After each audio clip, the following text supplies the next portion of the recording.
e amiga, você que é o professor e aluno da lição da Escola Sabatina, sejam mais uma vez bem-vindos ao nosso canal Teologia Adventista. Você é sempre bem-vindo aqui para que juntos nós possamos estudar a Palavra de Deus. Estamos estudando a Bíblia durante todo esse trimestre através deste guia de estudo aqui.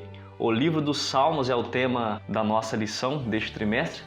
E nós estamos aprendendo coisas fantásticas, magníficas, e nós já estamos hoje na lição número 12. Antes de avançarmos com a lição número 12, eu gostaria de agradecer você que tem sido aqui participante conosco em todas as lições desse trimestre, tem acompanhado os comentários. Eu leio todos os comentários, talvez não estou conseguindo responder a todos, mas já conheço muitos ali porque sempre estão comentando, participando. Tenho notado também que os vídeos têm sido compartilhados para muitas outras pessoas e eu queria agradecer você por estar compartilhando, por deixar o seu like, por deixar o seu comentário aqui. Isso faz muita diferença para a plataforma. O canal está crescendo, desenvolvendo. O nosso maior sonho é que esse canal ele cresça para a honra e glória de Deus, para que pessoas conheçam mais sobre o estudo da Bíblia, tenham mais interesse em conhecer esse livro tão fantástico, magnífico, que você pode ler ele aonde você estiver e o seu autor estará sempre do seu lado, que é o nosso Deus, mediante o Espírito Santo.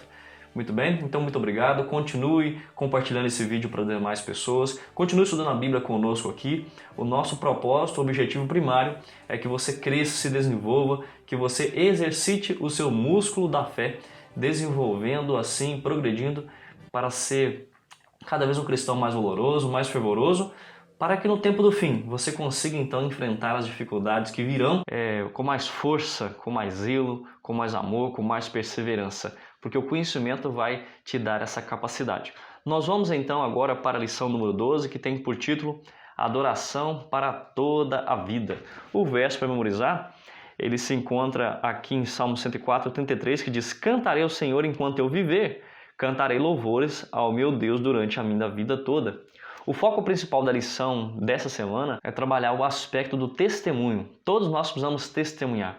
A adoração a Deus não se restringe apenas a um culto sabático ou um culto em algum dia da semana, aquele momento, aquele local ali apenas, onde eu estou com a Bíblia na mão, 1 hora, 2 horas de culto na igreja. Isso não é adoração. A adoração não é apenas uma oferta que eu levo diante de Deus. A adoração não é apenas cantar a Deus, pronunciar louvores na presença do Senhor ou ler um texto bíblico. A adoração é a vida como um todo e é isso que ela quer apresentar para nós aqui. A adoração é um modo de viver, é um modo de agir, é uma maneira de enxergar o mundo.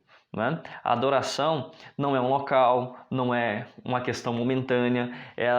Na verdade, a adoração é externalizar o que está interno, é externalizar aquilo que vai dentro da nossa alma, dentro do nosso coração. Isso é verdadeira adoração e por isso que a lição fala de adorar para toda a vida. Muitos anos e muitas vezes na minha vida eu tive dificuldade com isso. Por que algumas pessoas eu me encontrava com elas na igreja e elas apresentavam um cristianismo, mas durante a semana ao trabalhar com elas em variados tipos de serviços e tarefas, eu me deparava com um linguajar diferente, roupas diferentes, uma pessoa que parecia vestir uma máscara no sábado e viveu de uma forma e durante a semana viveu de outra.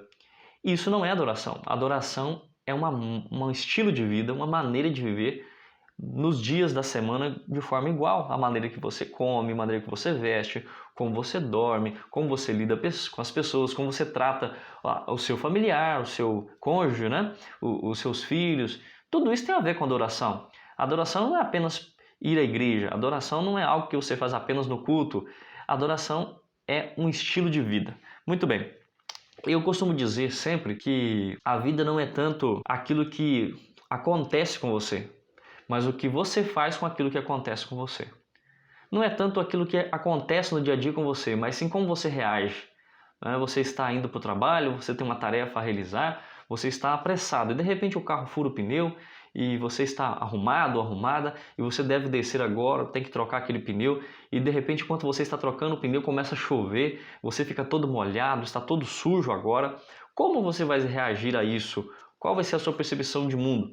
A comunhão que você tem com Deus e a maneira que você adora a Deus vai determinar nesses momentos de como vai ser a sua reação. Como vou reagir? Machuquei o dedo, alguém me fechou no trânsito, como vou reagir a essas questões? Alguém me xingou? Qual vai ser a minha reação? E isso tem a ver com adoração. E é por isso que a lição, ela fala aqui no primeiro parágrafo da parte de sábado. À medida que experimentamos mais e mais a graça e o poder de Deus, nós somos levados a perguntar como o salmista: que darei ao Senhor por todos os seus benefícios para comigo? Salmo 116, verso 12. O que você e eu podemos dar a Deus que Ele não tenha?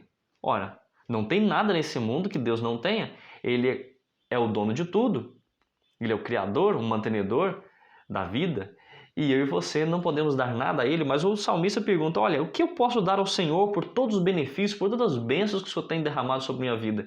E quando nós vamos lá em Provérbios 23, verso 26, ali a Bíblia dá a resposta: filho meu, dá-me o teu coração. Só uma coisa que eu quero de você é o seu coração, a sua integridade, que você entregue sem reservas a mim. É esse o chamado de Deus.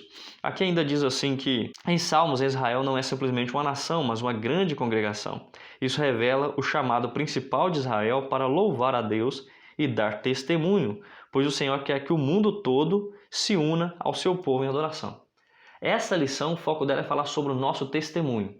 Como eu devo testemunhar de Deus para as pessoas? Como deve ser o meu viver todos os dias, desde quando eu acordo, como eu como, como eu me visto, como eu trato as pessoas, como eu lido com as minhas questões administrativas, a maneira que eu administro a minha família, a maneira como eu administro as minhas questões financeiras, a maneira que eu cuido dos meus pertences, se eu sou uma pessoa aciada, bem limpa, que se veste com bom gosto, não com moda, não preocupado com roupas de marca, mas sim de forma aciada, bem limpo, prezo pela higiene pessoal. Isso tudo é algo que vai testemunhar do Deus que você e eu servimos, tá certo?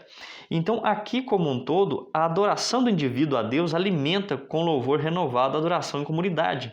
Quando você louva a Deus de forma individual, de forma pessoal, isso com certeza vai abranger novas pessoas, e essas pessoas que você convive com elas serão influenciadas por você, pelas suas atitudes, para que elas também possam adorar a Deus com você em comunidade, na igreja, em momentos específicos. Então existe a adoração que ela é particular, individual, existe a adoração que ela é coletiva, onde todos devem adorar juntos, erguendo a sua voz em louvor a Deus. E louvor a Deus é muito mais profundo, nós veremos isso no decorrer da lição. Parte aqui de domingo: levante as mãos no santuário.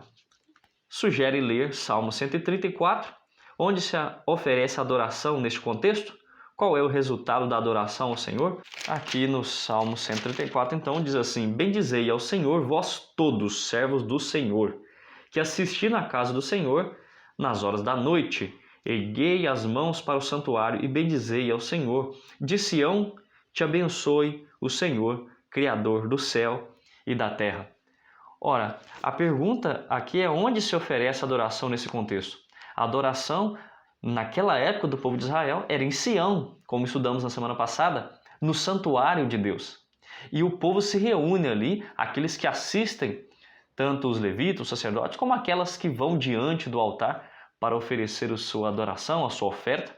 Elas adoram a Deus nas horas da noite e elas cantam louvores, elas erguem suas mãos, oram erguendo suas mãos em direção a Sião, em direção ao santuário. É interessante ressaltar aqui que, como o povo de Israel, eles nunca tiveram deuses de pedra, pau, ídolos feitos pelas mãos humanas, que são visíveis, palpáveis, eles então tinham muito apreço e carinho pelo templo de Israel. O templo que ficava em Sião era uma representação de que Deus estava com eles. E se Deus estava com eles, eles sempre tinham esse local como um local especial, né? O santuário servira para refletir a glória do Senhor e oferecer um ambiente seguro para os pecadores se aproximarem do Deus Santo, o seu Santo Rei, não é mesmo? Os adoradores, como servos do Senhor, que se encontram na casa do Senhor nas horas da noite para adoração. Isso é uma referência aqui. Então, qual é o resultado da adoração ao Senhor? Quando nós adoramos a Deus, nós somos abençoados. Nós somos abençoados por Deus, porque nós reconhecemos a nossa total dependência do Senhor e nos aproximamos daquele que é o verdadeiro aquele que realmente pode comunicar graça, aquele que pode regenerar a mente, aquele que nos dá habilidade, ou seja, aquele que nos habilita para então vivermos em constante amor, em constante progresso na caminhada cristã, tá certo?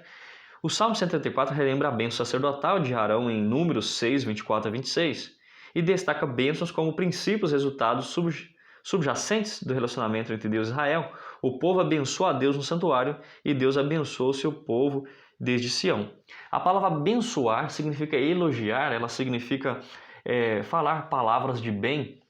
Então, por isso que diz aqui que nós abençoamos a Deus e Deus nos abençoa. Muitas vezes nós vemos a palavra abençoar no sentido de querer conceder dádivas, de conceder desejos, né? Como aquele gênio da lâmpada daquelas histórias antigas, que você esfregava a lâmpada e o gênio aparecia e lhe concedia desejos.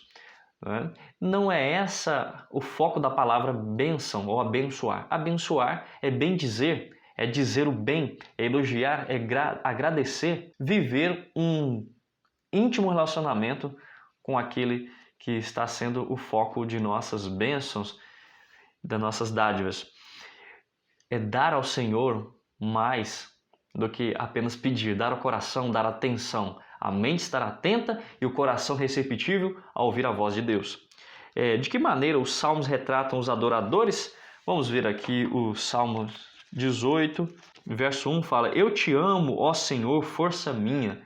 Uma comunhão com Deus onde o salmista expressa completamente o que está dentro do seu ser. Ele diz com todas as palavras, ele externaliza aquilo que está no interior e ele diz o seu sentimento e diz amar a Deus. Não diz estar ali apenas para cumprir um requisito, uma cerimônia, não é algo assim forçado, é algo totalmente espontâneo. Outra coisa, o Salmo 36. Há no coração do ímpio a voz da transgressão, não há temor de Deus diante dos seus olhos. O verdadeiro cristão, ele tem temor de Deus. Isso é um contraste entre a vida do justo com a vida do ímpio. Salmo 113, verso 1. Aleluia, louvai, servos do Senhor, louvai o nome do Senhor.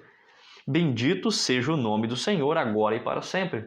Ele quer demonstrar que está grato a Deus pelos seus benefícios. Ele louva ao Senhor. O Salmo 135, o versículo 1 e 2 que diz: Aleluia, louvai o nome do Senhor, louvai os servos do Senhor, vós que assistis na casa do Senhor, nos átrios da casa do nosso Deus.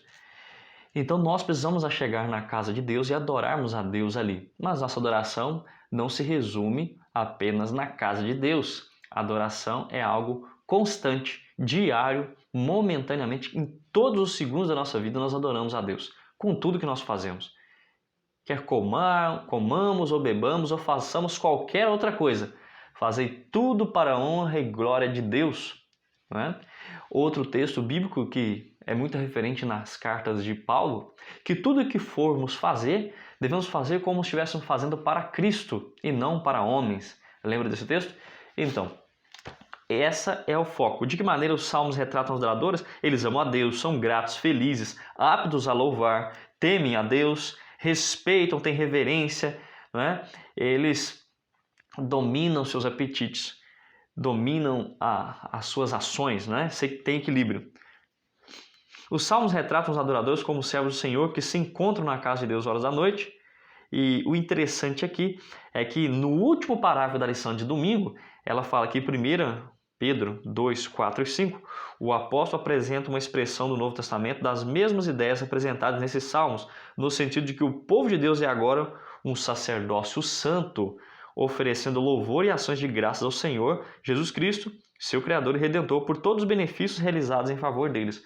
No antigo Israel, na antiga aliança, o povo oferecia um cordeiro, levava um cordeiro diante de um sacerdote. Esse sacerdote que oficiava ali, ministrava toda a adoração dentro do santuário. Agora, na nova aliança, nós somos chamados a adorar a Deus de forma individual, onde cada um é chamado a apresentar o seu louvor a Deus, a sua oferta, a sua gratidão. Então, quando nós vemos aparecendo ali na época da Reforma Protestante, a partir de 1517, com Lutero, João Calvino, eles apresentam o sacerdócio de todos os crentes. Pastor Anderson, o que é o sacerdócio de todos os crentes? Eu vou explicar melhor para você é importante a gente fazer aqui um esclarecimento um pouco melhor do que seja o sacerdócio de todos os crentes. Por quê? Nós temos uma visão aqui no Brasil, que é um país em sua maior parte de católicos, onde nós aprendemos a questão do clericalismo. O que era o clericalismo? No início da formação do Brasil ali, nós temos então uma união do Estado com a religião, com a igreja. E a igreja agora ela coloca nas mãos dos clérigos o grande poder, a capacidade de abençoar, de exercer rituais, de exercer cerimônias religiosas. E isso faz com que a comunidade pense que o poder está na mão dos clérigos. E é o clero que pode orar e abençoar, é ele que pode se envolver com questões espirituais, com a leitura do texto bíblico, do texto sagrado, envolvendo questões sagradas. Agora que esse é apenas a responsabilidade dos clérigos, dos sacerdotes, do ministro, do pastor, do bispo. Mas a Bíblia apresenta para nós o sacerdócio de todos os crentes, e isso ele é ressaltado e é começado a ficar em pauta a partir de Lutero e de Calvino, onde todos nós somos chamados a ser uma nação santa, um povo exclusivo de Deus, um sacerdócio real, como diz ali em 1 Pedro, capítulo 2, versículo 9, uma raça eleita de Deus, a fim de anunciar a maravilhosa luz de Deus, né? Tirar das trevas aqueles que estão em trevas e mostrar a maravilhosa luz de Deus. E isso é importante. Nós, tanto os líderes como os liderados, somos chamados de Deus para nos apegarmos a Deus, adorarmos ao Senhor, a cuidar da pregação do Evangelho, a evangelizar as pessoas, a cuidar dos membros, a pregar a palavra do Senhor, a estudar a Bíblia com ânimo, com incentivo. As questões espirituais não devem ser deixadas apenas para o pastor, para o líder, para o bispo. A adoração é você se envolver, você ler a Bíblia todo dia, você ter os seus momentos de orações, você se dedicar com o estudo do Espírito de Profecia, os novos testemunhos para a igreja, desejar todas as nações, onde apresenta ali mais intimamente e a história de Cristo de uma forma mais clara. Você e eu precisamos entender isso. Então existe aqueles que hoje em dia ainda pensam no clericalismo, onde o poder está na mão do clero, e isso muitas das vezes é usado para dominar as massas, né? Eu tenho poder, eu que falo, você não tem autoridade, então a autoridade está sobre mim. É uma maneira de, às vezes, colocar o poder nas mãos de alguns poucos e que esses dominem entre os demais. Isso não é uma visão bíblica, não é uma visão dentro da Igreja Adventista do Sétimo Dia. Agora, existe também o anticlericalismo, que é o outro extremo. Então você tem um extremo que é o clericalismo, onde as pessoas acham que o poder está na mão apenas dos clérigos, e aqueles que são os membros, né, voluntários, leigos, eles não têm essa capacidade, não têm esse poder, não têm essa responsabilidade. Agora, o anticlericalismo é aqueles que vão contra o clero, de forma total e completa, eles rejeitam qualquer forma de clero ou de liderança. Isso também é equivocado, porque a Bíblia sim fala de líderes como Paulo.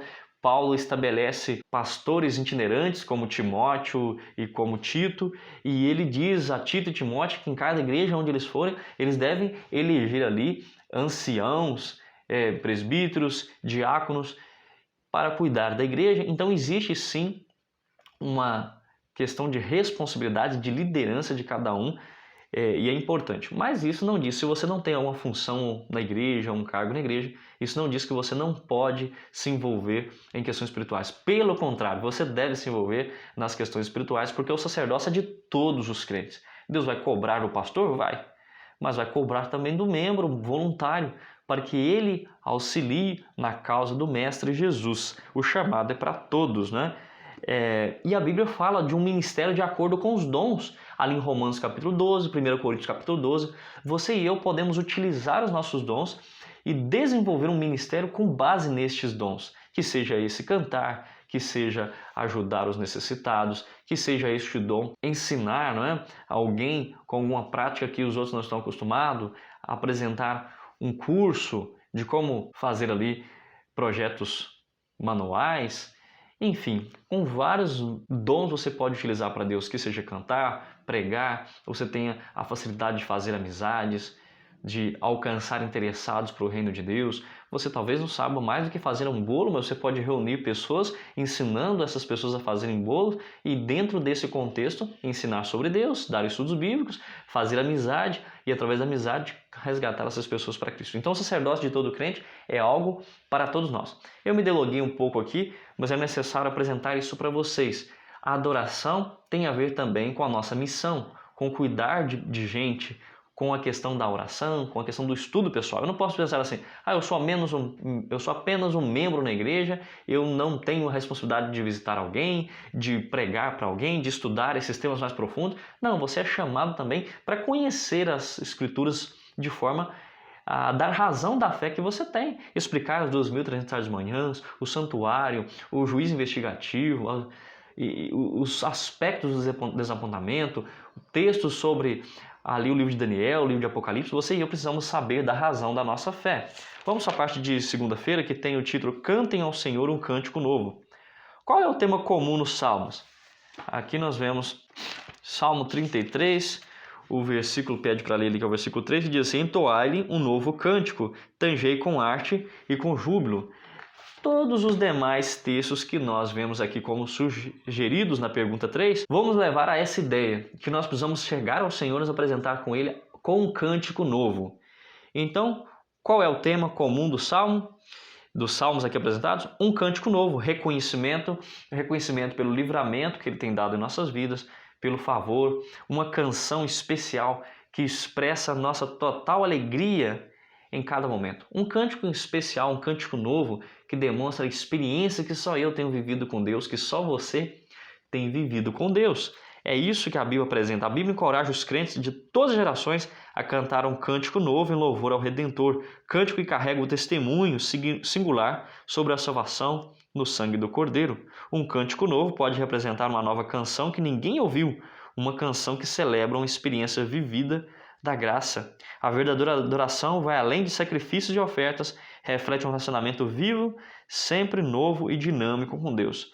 Então a lição está falando aqui sobre esse aspecto de você ir até Deus, apresentar um cântico ao Senhor, mas é um cântico novo, um cântico que expressa o novo sentimento do coração, aquela alegria por saber que Deus está cuidando de você, que Ele te ama, que Ele mantém, que Ele supre as suas necessidades. Olha só que bênção!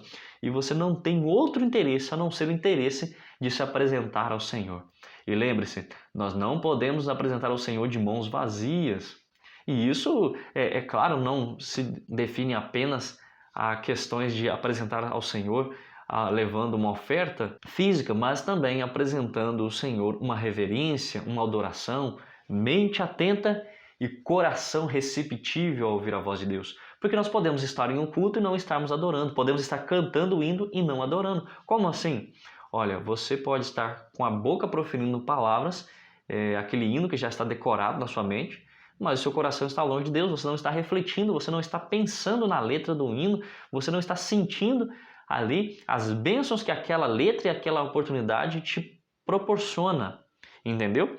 E aqui na pergunta 4, leia Isaías 42, verso 10 a 12, o que podemos deduzir do cântico novo a partir dessas passagens? Muito interessante. Isaías, então vamos lá. 42, versículo 10 ao 12, que diz assim: cantai ao Senhor um cântico novo, e o seu louvor até as extremidades da terra. Vós, os que navegais pelo mar, e tudo quanto há nele, vós, terras do mar e seus moradores. Alcem vós o deserto e as suas cidades, e as aldeias habitadas por Quedar. Exultem os que habitam nas rochas e clamem do cimo dos montes. Deem honra ao Senhor e anunciem a sua glória nas terras do mar. E aí faz até uma referência para que nós possamos comparar o texto de Isaías 42 com Apocalipse aqui, capítulo 5, verso 9, que faz referência também a essa mesma questão. Vamos ler aqui, Apocalipse capítulo 5, verso 9, diz que e entoavam um cântico novo, dizendo: digno é de tomar o livro e de abrir os selos, porque foste morto e com o teu sangue compraste para Deus os que procedem de toda tribo, língua, povo e nação. Aqui uma referência a quando Jesus, após a ascensão, ele é entronizado no santuário celestial, no lugar santo, o primeiro compartimento, e ali ele se assenta ao lado do trono do Deus Pai, né, o ancião de dias, e ele é exaltado pelas multidões que estão ali, que são os anjos, os 24 anciãos, os 4 seres viventes, que são 4 querubins, e eles cantam um cântico novo porque Jesus é digno de abrir os selos, de abrir o livro, né, de abrir os selos, e porque ele foi morto, ele deu sua vida por nós. Ainda em Apocalipse 14, versículo 3, nós vemos o texto dizendo assim: entoavam um cântico novo diante do trono, diante dos 4 seres viventes dos anciãos, e ninguém pôde aprender o cântico senão os 144.000 que foram comprados da terra. Então aqui no capítulo 14 nós vemos Jesus diante do Monte Sião, lembra que nós falamos isso semana passada, lição passada, não é mesmo? E com ele está os 144.000. E os 144.000, eles apresentam um cântico novo diante do Senhor. Por que esse cântico é um cântico novo? Esse cântico tem a ver com a experiência que eles viveram em ocasião ali do tempo do fim.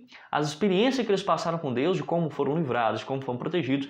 Uma comunhão com Deus que só você e Deus têm, que só os 144.000 tiveram ao passar naquela experiência com Deus. E é um cântico novo, porque só eles experimentaram essa experiência magnífica de encontro com o Senhor, de libertação, no momento de angústia foram libertados, o livramento veio mediante Miguel, que se levantou, como diz Daniel 12, versículo 1, tá certo? Eu respondi assim na pergunta 4, tem a ver com a sua comunhão com Deus, sua experiência, suas renúncias, seus sacrifícios, a sua entrega em resposta à redenção, à criação, à gratidão a Deus, né? Então a verdadeira adoração vai além de sacrifícios e ofertas e reflete um relacionamento vivo sempre novo e dinâmico com Deus. Perceba uma coisa, nós lemos nos evangelhos que Jesus ele ampliou a forma de adoração. A adoração era muito cerimonialista no Antigo Testamento ou na Antiga Aliança, e Jesus ele expande. Muitas pessoas têm o pensamento de que Jesus quebrou a lei, removeu alguns princípios da lei, mas não é assim. Ele não quebrou a lei, na verdade ele ampliou muitas delas. Muitas delas foram ampliadas. E você pode ver com questão às ofertas, Jesus disse que quando alguém for levar a sua oferta, o seu dízimo na presença de Deus, mas se ele está em uma dificuldade de relacionamento com o seu próximo, com o seu irmão, com o seu cônjuge, ele deve deixar a oferta, voltar, se reconciliar com o seu irmão, para que depois a oferta seja aceita. Muitas pessoas pensam assim, de que a igreja constantemente fica incentivando os membros a trazerem ofertas, dízimos. Mas olhem só, Deus ele quer a sua oferta e o seu dízimo. Ele quer que você entregue ao Senhor toda uma adoração plena e verdadeira, mas essa oferta precisa externalizar aquilo que está interno. Se aqui dentro não está bem, você precisa resolver o que está aqui dentro, para que você possa então entregar uma oferta a Deus. E quando você canta, você deve cantar de todo o coração. Você deve falar o que vai na alma. Lembra que Jesus disse para aqueles fariseus: honra-me com os lábios, mas o coração está longe de mim? Exteriormente são como sepulcros caiados. Por fora é bonito, magnífico, cheio de flores, cheio de detalhes, mas por dentro apenas podridão. É isso que é a adoração verdadeira. A adoração verdadeira, ela está relacionada a resolver as nossas questões internas, irmos diante do Senhor, sim, apresentar nossas ofertas, dízimo, sim, mas Deus não aceita o nosso dízimo, a nossa oferta, quando estamos vivendo uma vida errada, em brigas, intrigas e estamos nutrindo algum tipo de sentimento de ódio por alguém, certo? Então entenda isso aqui, isso é bíblico e você precisa compreender essa questão. Parte de terça-feira, Senhor, quem habitará no teu tabernáculo? A sugestão aqui é para que leiamos Salmos 15. Quem, Senhor, habitará no teu tabernáculo? Quem há de morar no teu santo monte? O que vive com integridade e pratica justiça e de coração fala a verdade. O que não difama com a sua língua, não faz mal ao próximo, nem lança injúria contra o seu vizinho, e que os seus olhos têm por desprezível o reprobo, mas honra aos que temem ao Senhor, e que jura com dano próprio e não se retrata. O que não empresta o seu dinheiro com usura, nem aceita suborno contra o inocente. Quem deste modo procede não será jamais abalado. A ideia aqui é que os sacerdotes, os levitas, quando apresentavam um sacrifício ou ministravam em favor dos pecadores ali no santuário, eles deveriam ir na presença do Senhor de uma forma santa, eles precisavam se consagrar, se banharem primeiramente, precisavam oferecer sacrifícios por si, precisavam orar, precisavam pedir a Deus perdão pelos seus pecados, se consagraram para entrar no santuário de Deus. Eu e você também precisamos adorar a Deus, mas como entraremos? Quem vai entrar no tabernáculo de Deus? Quem vai poder habitar no santo monte do Senhor? Quem pode entrar nos tabernáculos do Senhor? Aquele que se consagra, aquele que é íntegro, aquele que é justo, aquele que se desvia do mal, aquele que rejeita o ganho por meio da opressão, aquela pessoa que oprime as demais pessoas para ganhar dinheiro, para ter ganho próprio. Aqui até fala assim, aquele que não empresta o seu dinheiro com usura, com juros. A Bíblia, ela diz que o cristão não deve emprestar dinheiro para as demais pessoas com grandes juros, visando apenas o ganho pessoal. O texto diz que jura com dano próprio e não se retrata. Mesmo que ele tenha que perder algo para ser fiel a Deus, ele não está preocupado se vai ter que perder ali um emprego, se ele vai, muitas das vezes, ter o seu salário reduzido, porque ele terá que ser fiel a Deus e não irá na sexta-feira à noite trabalhar ou no sábado trabalhar, não irá à escola na sexta-feira à noite e por isso ele vai perder, quem sabe, algumas notas, terá que fazer a faculdade em 5 anos em vez de 4. Ele prefere ser prejudicado do que negar ao Senhor, do que ser infiel. É isso o foco deste Salmo 15, né? No santuário era um lugar santo e tudo nele, incluindo os sacerdotes, era consagrado. Assim, a santidade é um requisito obrigatório para estar na presença de Deus. Agora nós vamos para ler o Salmo 24 e o que significa ser santo.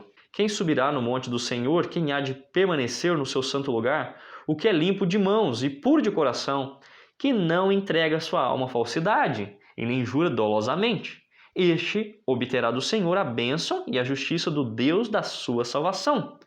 Tal é a geração dos que o buscam, dos que buscam a face do Deus de Jacó. Muito interessante este salmo. E o que significa então, pastor Anderson, ser santo? Ser santo significa ser separado. A Bíblia fala que o sábado é santo. Diz também que os dízimos são santos ao Senhor. A Bíblia fala que santo é a palavra tamim, que significa perfeito. Transmite a noção de completude e totalidade. Um coração perfeito, um coração puro, disposto totalmente a obedecer a Deus, a entregar a Deus totalmente sem reservas. E a Bíblia é muito clara em dizer, sede santos como eu sou santo. Nós precisamos buscar a perfeição. Isso é um processo de santificação. A Bíblia fala do processo de justificação, que é o que Deus faz por nós, e o processo de santificação que Ele faz em nós. À medida que nós vivemos dia após dia, lemos a Bíblia, oramos, a graça de Deus vai regenerando nossa mente, nos capacitando e nos habilitando a obedecer aos princípios de Deus. À medida que, ao passar dos anos, nós não vamos mais gostar das coisas que gostamos antes. Nós gostávamos de música do mundo, nós não passamos a não gostar mais, não conseguimos mais ouvir. Antes nós andávamos com aquela roupa rasgada, aquela roupa de acordo com a moda, mas agora como cristão, nós entendemos que o servo de Deus, o sacerdote de Deus, ele não poderia usar roupas rasgadas. O sacerdote não poderia rasgar as suas vestes, e isso era uma afronta contra o nome de Deus. Então quando eu e você que somos cristãos vestimos roupas rasgadas, roupas de moda, roupas que não estão de acordo com o estilo de vida de um cristão, ou quando nós temos um linguajar cheio de gírias, conversamos com as pessoas do mundo, nós não estamos refletindo o caráter de Deus, não estamos buscando a santificação. Precisamos sim buscar a perfeição em Cristo Jesus, transmitir essa noção de que entregamos a nossa vida de forma inteira, completa, plena. Da mesmo coração perfeito, portanto um coração puro, íntegro, que busca a Deus, é restaurado pelo perdão divino, como podemos lembrar aqui de Romanos capítulo 12, verso 1 a 2, que nós vamos entregar a Deus o nosso corpo como sacrifício vivo. Tudo que somos, tudo que temos, a maneira, o que nós vemos, ouvimos, comemos, a maneira como lidamos com o nosso dia a dia, tudo é adoração, tudo. Aqui está então a resposta de que nós precisamos ser regenerados para que possamos habitar em teu tabernáculo. Parte de quarta-feira, anuncia entre as nações a sua glória.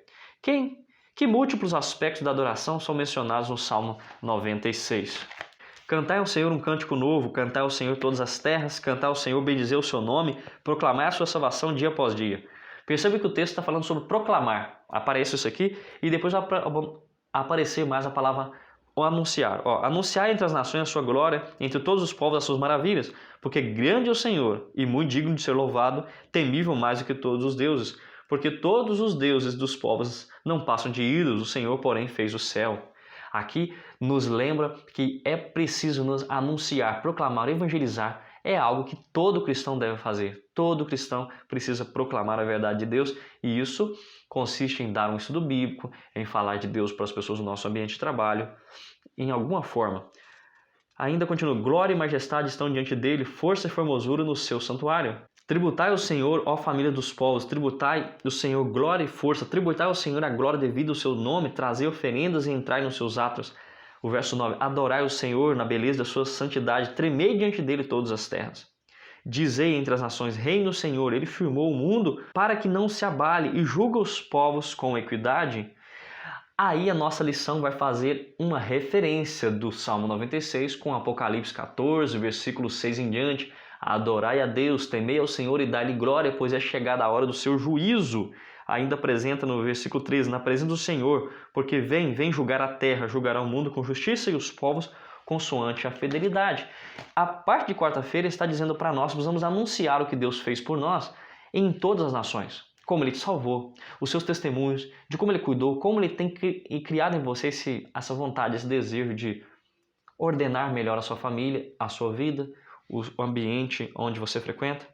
Então, cantar, ofertar, anunciar, alegrar-se nele, adorá-lo frequentemente, temer ao Senhor e dar-lhe glória, tem referência também com guardar o sábado, né? Porque é o único mandamento que fala sobre adorar a Deus e dar-lhe glória. Se você guarda o sábado, você está reconhecendo que Deus é seu Criador e seu mantenedor, que Ele não vai deixar faltar nada para você, de que é mais importante servir a Deus do que os meus próprios pensamentos, os próprios desejos. Toda a terra se alegra em antecipar o juízo de Deus, em apressar, anunciar a vinda de Cristo, é também apressar a vinda de Cristo, porque Ele terminará o seu juízo e virá dar o galardão. E isso é apressar o juízo de Deus, apressar também o nosso encontro com o Senhor. Quinta-feira, quando Deus não se agrada de sacrifícios, leia Salmos 40, o versículo que sugerido aqui é o versículo 6 ao 8, que diz, sacrifícios e ofertas não quiseste, abriste os meus ouvidos, holocaustos e ofertas pelo pecado não requeres. Então eu disse, eis aqui estou no rolo do livro, e está escrito a meu respeito. Agrada-me fazer a tua vontade, ó Deus meu, dentro do meu coração está a tua lei. No passado, o povo oferecia os seus sacrifícios e fazia isso de uma forma muito mecânica, de uma forma ritualística, que não expressava e não externalizava aquilo que estava no interior. Era apenas algo por aparência. E Deus ele reprova isso, que Ele não queria sacrifício, mas que eles precisavam se agradar-se dEle, agradar-se em fazer a vontade dEle, em viver uma vida digna e santa. Não é algo que eu faço apenas porque eu sou pastor, não é algo que eu faço apenas porque as pessoas veem e sabem que eu sou da igreja, então na frente deles eu faço porque eles verão que eu estou entrando dentro da igreja e esperam de mim isso. Não, eu faço porque eu amo viver para Deus e honrá-lo, não é mesmo? Em vez de apresentar sacrifícios e ofertas a Deus, eu preciso apresentar um interesse de coração. Eu preciso ler com vocês aqui ainda Salmo 51 e frisar com vocês aqui alguns versículos que foram sugeridos ler aqui, a partir do verso 16. Pois não te comprazes em sacrifício, do contrário, eu estudaria, nem te agrade o holocausto. Olha, não há nenhum valor se eu faço sacrifícios a Deus, se eu levo muita quantidade de dinheiro, se eu levo ali os melhores bois, os melhores carneiros, os cordeiros, se eu levo o melhor da minha terra, mas meu coração está longe disso, eu estou fazendo isso de uma forma desprezível.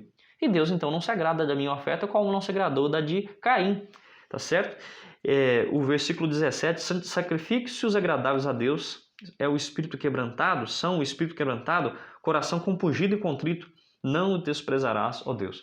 Deus ele quer a sua oferta, mas que seja de todo o coração. Um coração contrito é um coração arrependido, que esteja disposto a obedecer. Esse coração Deus aceita com de todo o íntimo, né? Uma adoração verdadeira, contrição, inteireza de propósito. Deus ele rejeita a hipocrisia e que não são verdadeiros, que apenas são externos de aparência, tá certo? Os rituais não são mais importantes do que a experiência. Agora, se você tem um interesse de coração e tem uma experiência profunda e vive com Deus e obedece, porque também só experiência não resolve, você tem que ter uma vida onde você obedece, então assim você pode ir adiante do Senhor e praticar os rituais, porque eles são de todo o coração. Leia João 4, verso 23 e 24. Aqui Jesus chamou a atenção nessa passagem que se encaixa exatamente com as advertências dos salmos mencionados na lição de hoje. A referência aqui é aquele momento que Jesus se encontra com a mulher samaritana no poço de Jacó, e ali essa mulher pergunta: Senhor, nós devemos adorar aqui no Monte Gerizim ou em Jerusalém? Porque ela é samaritana, os samaritanos tinham o costume de adorar em outro templo que ficava ali no Monte Gerizim, enquanto aqueles que moravam no Reino do Sul, em Judá, o povo de Judá morava em Jerusalém, onde tinha um templo e eles adoravam ali. E era a dúvida dela, onde devemos adorar? E Jesus diz que os verdadeiros adoradores adorariam o Pai em espírito e em verdade. Não é questão de local, não é questão de momento, não é questão de horário, não é questão de levantar as mãos, não é uma questão de estar com a Bíblia na mão, não é questão de apenas estar no dia de sábado, é uma adoração plena em todos os momentos, Adorar a Deus em espírito e em verdade. De que adiantava esse sacrifício se o coração dos que ofereciam não estavam cheio de arrependimento, fé, tristeza pelo pecado? Então de nada adianta se nós formos a Deus nutrindo um coração egoísta, cheio de orgulho, cheio de vaidade, cheio de ódio, de maldade no ser, maquinando o mal, pensando em queremos ser melhor que os outros, um coração prepotente. Precisamos pedir a Deus que nos torne pessoas humildes, para que Ele aceite então o nosso louvor. E quanto mais conhecimento nós temos, mais nós seremos cobrados por isso. Eu termino aqui a parte de hoje com a parte de sexta-feira, que traz um texto do livro Caminho a Cristo, que diz assim: o arrependimento genuíno é fundamental para a adoração. O arrependimento inclui a tristeza pelo pecado e o afastamento dele. Arrependimento, meu querido irmão, minha querida irmã, não é apenas sentir tristeza pelo pecado. É também se policiar para se afastar dele. Tem você, por acaso, sentido que você está pecando com aquilo que você vê nas redes sociais? Com aquilo que você, com uma forma que você fala com os seus familiares dentro de casa? Você tem pecado na maneira como você gasta o seu dinheiro em coisas supérfluas, em coisas desnecessárias, em coisas de marca, coisas caras, excessivamente caras que você não precisa, gastando dinheiro que você não tem, com coisas que você não precisa para agradar pessoas que você não gosta? Você tem pensado nisso? O arrependimento inclui tristeza pelo pecado, como também o afastamento dele. Não abandonaremos o pecado enquanto não reconhecemos quão perigoso ele é, como ele afronta o caráter de Deus e como ele é uma rebelião contra os princípios elementares do reino de Deus. Enquanto não nos afastarmos sinceramente do pecado, não haverá mudança real em nossa vida. Nós temos medo do pecado, mas estamos constantemente contemplando as suas vitrines, e isso nos leva a comprar os produtos de Satanás. Se não queremos comprar os produtos de Satanás, não podemos contemplar as suas vitrines. Muitas pessoas não compreendem a verdadeira natureza do arrependimento, lamentam seus pecados e até procuram fazer alguma mudança na forma de viver por medo de que seus erros lhe causem maiores sofrimentos. Mas isso não é arrependimento no sentido bíblico. Essas pessoas querem evitar o sofrimento, mas não o próprio pecado. Muitas pessoas evitam o pecado por causa da consequência que ele traz, mas não sentem tristeza de que estão com isso se afastando de Deus e negando o próprio Senhor. Querido amigo e querida amiga, que Deus abençoe você, que o Espírito Santo atue diretamente dentro de ti e dentro de mim, para que nós sejamos pessoas melhores, habitando nesse mundo pecaminoso, mas cheio da graça, que você possa ser também santo, perfeito, buscando a perfeição em Cristo Jesus, não é? Cristo em vós, a esperança da glória. Eu e você, se tivermos Cristo em nós, poderemos fazer mais pelo reino de Deus, poderemos fazer mais pela nossa família, e quando Ele voltar, a trombeta tocar, você estará de pé, você estará feliz, você exultará, enquanto outros estarão correndo para as cavernas, pedindo aos rochedos que caiam sobre eles, estarão em agonia e angústia profunda. Você estará exultando, alegre, porque você se preparou, você se dedicou, você se empenhou no caminho de Deus e na busca constante pelo aquilo que era sagrado e santo. Que o eterno e poderoso Deus te abençoe. E nós nos encontramos aqui semana que vem para o último estudo desse trimestre. Até lá!